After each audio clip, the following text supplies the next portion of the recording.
Chaque année, il y a 90 000 personnes qui sortent de prison. C'est l'ordre de grandeur.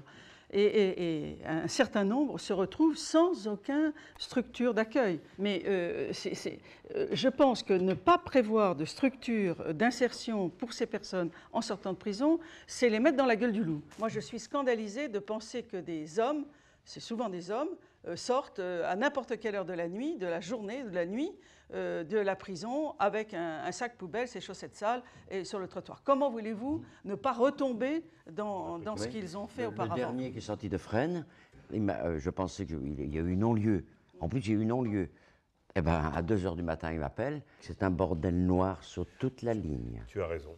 Moi, je mets en face, par exemple, le chiffre que vous avancez, effectivement, c'est 22% de gens sortant de prison qui n'ont pas de logement à la sortie de prison. Donc je pense que la première des choses avant d'effectuer un véritable travail, c'est de savoir faire un diagnostic. À l'entrée en prison, dans quelle situation se trouvent les gens qui sont avec ou sans logement, dans quelle situation ils se trouvent à la sortie de la prison, et puis au bout de 6 mois, 1 an, éventuellement, savoir exactement aussi dans quelle situation se trouve. Il y a une traçabilité de la situation du logement de ces gens-là. C'est ce qu'on est en train de faire. Hein. Et nous, eh bien, c'est quelque chose effectivement de très heureux, il en était temps, c'est vrai.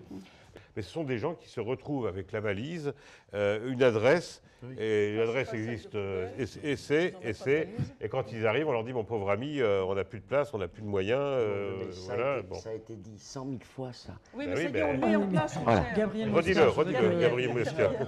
Et puis je voudrais attirer votre attention sur quelque chose qui me tient à cœur. Vous êtes le ministre du Logement. Nous savons aujourd'hui le drame que représente le logement des personnes qui sont en prison. Et je me dis, mais si on appliquait la logique du droit commun, comment se fait-il que Mme Boutin ne serait pas aussi en charge du logement tellement indécent aujourd'hui des personnes détenues? Parce que les prisons, le parc pénitentiaire français, c'est aussi du logement. Je vais vous dire, Monsieur Poesca, ça c'est une proposition inattendue. Je ne veux pas avoir de difficultés ni avec le Président de la République, ni avec Madame la garde des Sceaux.